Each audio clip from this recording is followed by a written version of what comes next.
Okay, so The World of Yesterday by Stefan Zweig. I don't know if you can see that with my phone.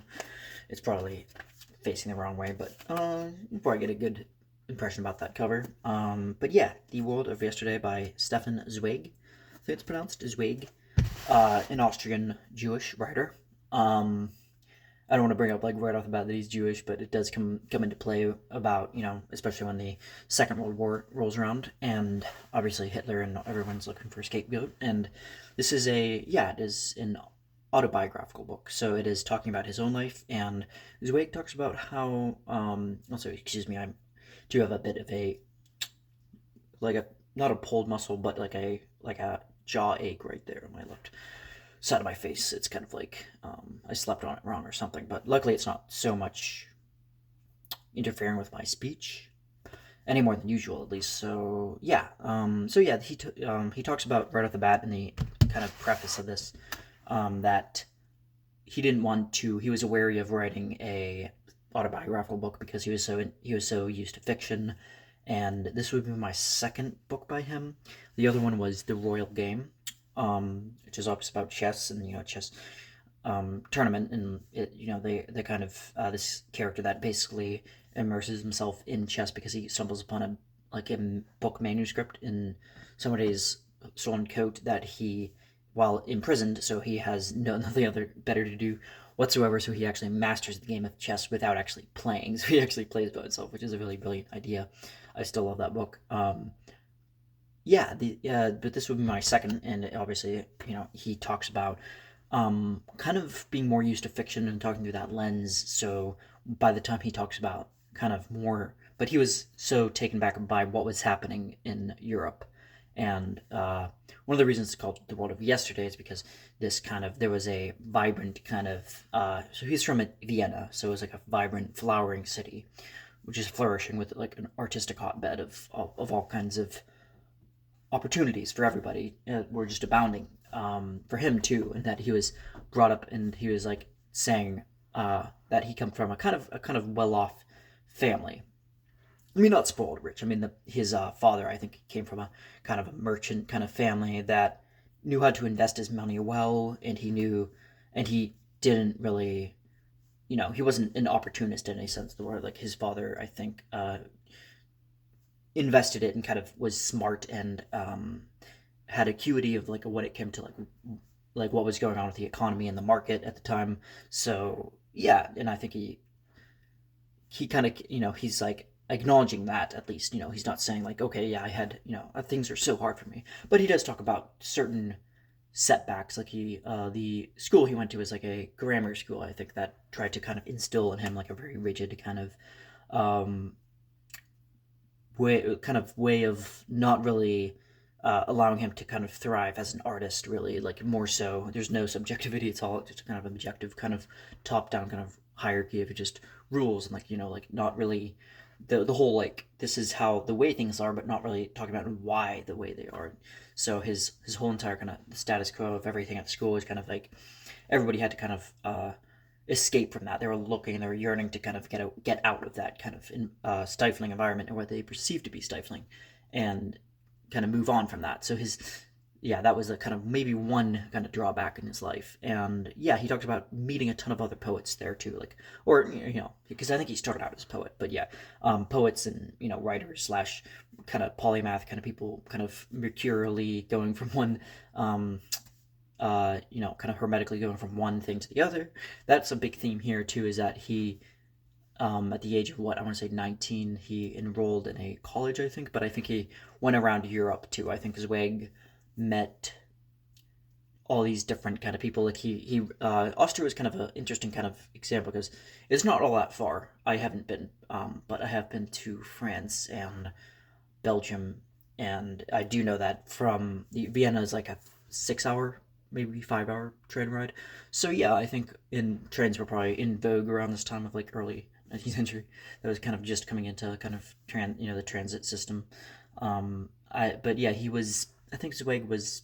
He was hitting. He was like meeting a lot of different like-minded poets that kind of wanted to get out of kind of this kind of restrictive kind of environment of just the academic life, and he didn't want to like go for another 4 years of college, I don't think. So he ended up writing his own little thing of manuscripts, and then he sent it to this.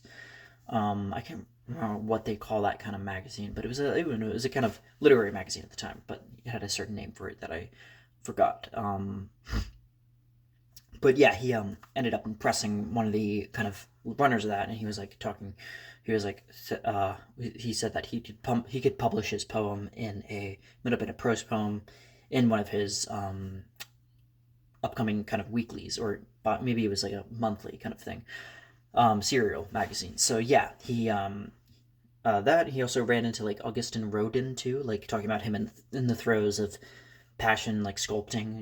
He was big famous for like doing this one notorious. Well, I don't want to say notorious. That's a negative. So it was actually quite a world famous kind of sculpture called the Thinker, which is a kind of a man hunched over doing that with like everybody kind of. It's a high rate of recognizability for that. But yeah, he saw him kind of in the middle of sculpting something. I'm not sure what it was, but he talked about how everybody was watching Rodin. Was it Augustin or August Rodin? I think it was Augustin. And he's talking about how they were watching him almost like one watches a kind of a wild animal, like like just like on the edge of their just anticipating like what next move he was gonna do. But yeah, I thought that was very kind of like very just interesting, hearing about how all this stuff leading up to the kind of fall of what happened in both world wars throughout the 19th century. I'm sorry, 20th century, but I guess the late 19th century probably has something to do with it. But yeah, he talked about meeting Rilke, Rainier Maria Rilke, the poet. Obviously one of my personal favorite poets of all time. I mean, the Notebooks of Malta Louise Brigg is probably my favorite by him, along with like his selected works and different things like the Panther. There's a Kafka-esque similar thing with that, and I always thought there was like a similar thing with the way that the audience treats the character of the Panther.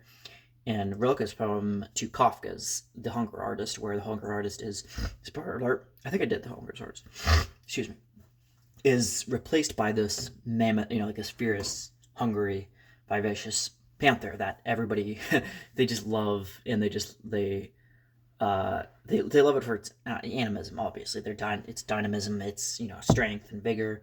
Whereas the Hunger Artist is kind of kind of mundane. His act is getting a little bit old at that point, and it's like kind of the tortured kind of aspect of a bit of imbuing a bit of Kafka himself, and that's what I thought kind of what Rilke was doing. But Rilke had an interesting life too, because he talks about being Zweig talks about being friends with Rilke, and I was like, he's a lucky guy for being able to inhabiting like the same kind of kind of similar time period of all these like great people, like of I don't want to like throw around the world like genius too easily, but yeah, that kind of that was must have been something else to have actually experienced, like meeting somebody like that in person, like to have a friendship. And he was talking about how Rilke was modest and kind of soft spoken, and like didn't, and despite being kind of hermetical himself, like Rilke, from the age of like I want to say late teens, when he first kind of thrust himself into the world of poetry, and began going around, and I think he went to kind of like Russia, and like he traveled kind of all across Europe, and he was used to kind of like, despite doing kind of going from one place to the other, a bohemian kind of person that was like almost living on from in inns, and on like almost like a mendicant monk in some sense, of like living off the alms, or the kind of the well giving of other people, like-minded people, that kind of would be like, hey, give Rilke a place to stay tonight. And despite that, he was very kind of had a interesting style. Like he had a very slightly flamboyant kind of fashionable chic sense of like he like the way he dressed himself was like like he put thought into it. So that it was just, I thought that was interesting, like that he almost in this sense didn't really look like somebody off, like he looked like kind of a regal kind of businessman more so than a wandering poet. But yeah, I thought he's an interesting kind of thing with these characters of But yeah, so yeah, Zweig talks about all this kind of coming to a close with the First World War and like the kind of the death of like the whole that kind of red herring of like all across Europe was going on and engaging into this front like on two different fronts. I want to say right.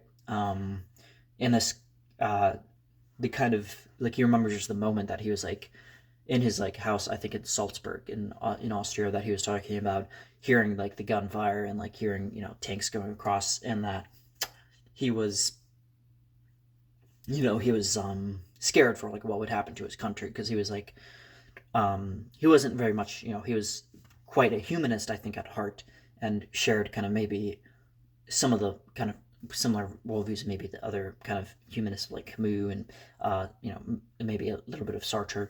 But he wasn't somebody that he was somebody that believed that like there wasn't nationalism like this whole entire statewide or nationwide whole entire kind of nationalism of fascism, uh, kind of interchangeable. Those two things are they don't bring any good. They're just kind of like the death knell to creativity and like having a fostering a good flourish, a healthy society where everybody's like, it's easier to kind of criticize society without really doing anything, like just saying it's maybe easy in some way to be a part of the intelligentsia, small percentage of people that are kind of on the fringe of society, just kind of like stroking their mustaches and sipping their coffee and smoking their cigars and kind of seeing things go on, like, like maybe the Russian kind of Bolsheviks and that kind of, those kind of people. But for Zweig, he actually did kind of suffer in a sense that he did have to kind of live out kind of the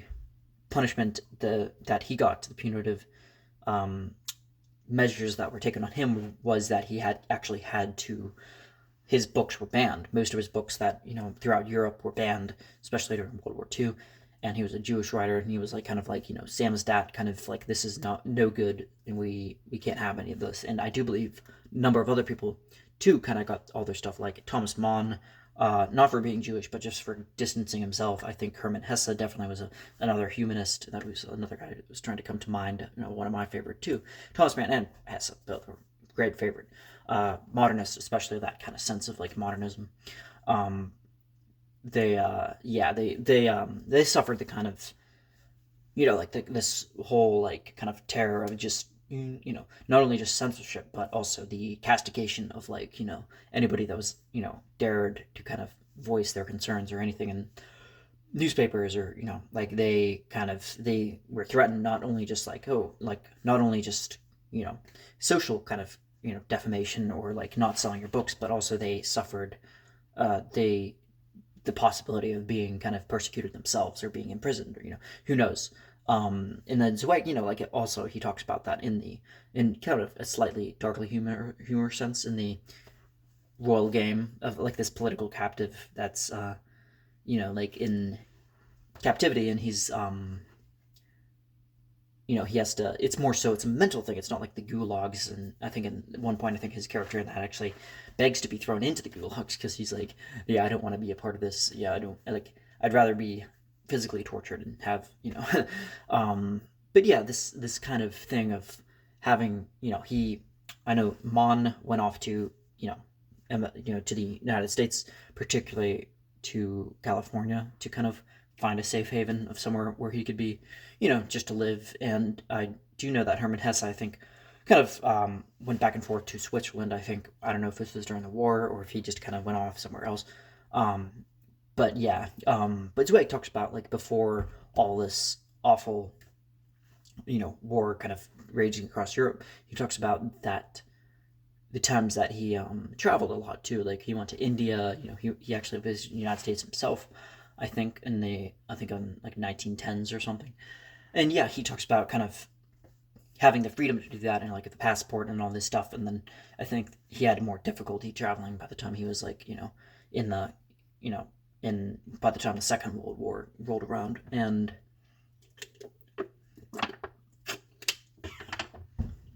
in some sense, it was like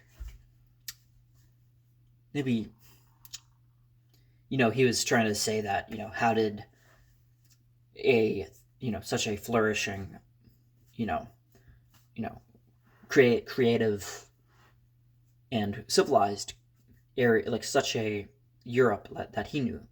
Um, how did that, from the old kind of Habsburg dynasty that he knew, that he was born into, how did that fall from that into just total like inhumane? Because like it was one thing for a political assassin, Franz Ferdinand and all that. I'm definitely going to have to do more research on that. It's kind of a weak point is like certain things like certain inflammatory kind of inciting measures that led up to the World War to go, to break out in the First World War in 1916 or 17. And I want to say that it was, the, he actually, the assassin of Franz Ferdinand, the Archduke Franz Ferdinand, actually kind of saw, like, kind of, like, he was, like, actually scared. It wasn't a personal thing. It wasn't like a kind of, like the Shinto or Shinzo Abe kind of thing where it's just like a very personal kind of thing against the church or whatever, like some church in Japan, like it was for religious affiliations necessarily, and he wasn't necessarily seeing himself as a martyr, but I think, not to say that this makes him any better for what he did, but, he talked about, or, this kind of attitude of like him trying to salvage something or him trying to save something, like, to retain something like he thought and deemed to be special and like worth saving or sacrificing himself. So yeah, that kind of I think describes a little bit of what, but then the kind of measures and the kind of totally just out of bound, inhuman, just like irreprehensible kind of things that the Germans did. Like they just like completely, wiped out certain ghettos and just like completely just like, obviously with, like the SS, the kind of officers and stuff, like the kind of people that would go in to liquidate the ghetto, I think were actually, the kind of average people of everyday kind of bourgeoisie. They weren't really that well off. They were kind of middle class, maybe. And they were kind of thrust in this world of like, having to, with the kind of veil of anonymity, just trying to like do what they're told and just kind of go home to their wives and not really have to think about it all that much. They didn't really they weren't gung-ho about the Third Reich or Hitler and all that. They were just like totally just like, yeah, I'm just gonna, like they weren't emphatic about Hitler, let's say, or nationalism even. So yeah, that kind of attitude, how do you get that? Do you get 8 million Germans to become like vocal to be able to articulate the underlying undercurrent of like anxiety and fear? You get them into it by doing fear. You bludgeon them. Like what Zweig said. You just kind of you start a total kind of demagoguery of fear, and you get people to kind of in small numbers at first. Like you do small, tiny things. You're like you pick like Hitler did. You pick out tiny little targets and you test the ground and like I don't know if it's called a foot in the door kind of manipulative technique. I think Darren Brown talks about this in the Push. Great, one of my favorite documentaries from him. But yeah, he like it could have been something like that where Hitler was pointing out very different things, like very high, easy to kind of negotiate targets that he was like, okay, well, now I can get away with this if I do that. Now can I say this? And then he was like kind of pressing people. And then he realized at the end, like, okay, well, now I have total free form to kind of do whatever I want now. Just like go war on two fronts, like invade Russia, do this. And that's what was the death knell of the German, SS, anything to do with like German nationalism was like, that was it, because he was like totally exhausting all his resources on all these different things because it was a pride. It was like a kind of Freudian death drive. He was like, just screw it, just kill I'd rather kill myself. In the same way, in a similar slight sense, that the Japanese kind of imperialist kind of way of like, yeah, like just bring it down to its nitty gritty logical conclusion, bring it to accelerate this whole entire thing to its logical conclusion, and that's what they did. And Zweig saw that in 1939. And he wrote this book in 1939, and he was like feeling completely depressed, like completely just like not in a kind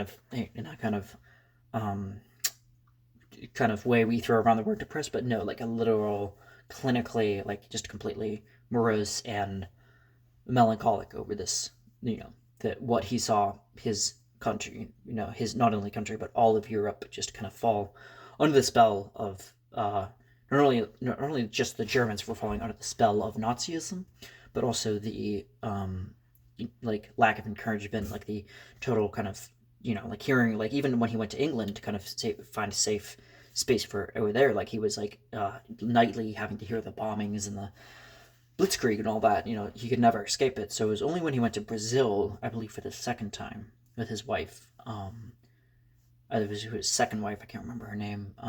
But they ended up going there in the late 40s, or I'm sorry, late 30s, and they ended up things like didn't work out for them, and he was just saying like, I've lived a long life, and I don't know if he wrote this down, but I think he was saying like, I think by the time he finished this whole thing, detailing everything and like saying like my personal impressions, and these are the kind of mixture of the historical kind of things going along, or sorry, the things going south, and like how how things got to this way. And he's not appealing to an old kind of thing. He's not like antiquarian, like like this is the old way. Like the old way is definitely better than the new way, and like every single century says that, and that like Confucius says, since Confucius' time. But yeah, he's not trying to say that these were better, but he's saying like what happened that a world that was like it seemed to be reasonable. Like how do we get from within the span of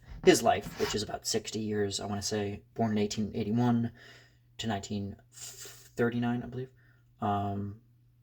or I'm sorry, 41, I think, yeah, because it was a couple of years after he wrote this, and how did it, even just in the span of like 20 years, 10 years, how did it all go so downhill? And that's what he talks about, and unfortunately, he and his wife both committed suicide, I believe, on in Brazil, Rio de Janeiro, I think, and because of how they didn't really see any way out of, like, they didn't really I don't know if she joined him because she didn't think that she would live without him, she'd be able to kind of cope, and he, I think, was just more so like doing it out of I've already lived a nice long life. I've had a lot of befriended people, that fascinating, amazing people. I've had, I was respected throughout Austria. Like I was a great kind of people knew who I was, and he was like, not to brag, but people recognized me. I was in the street.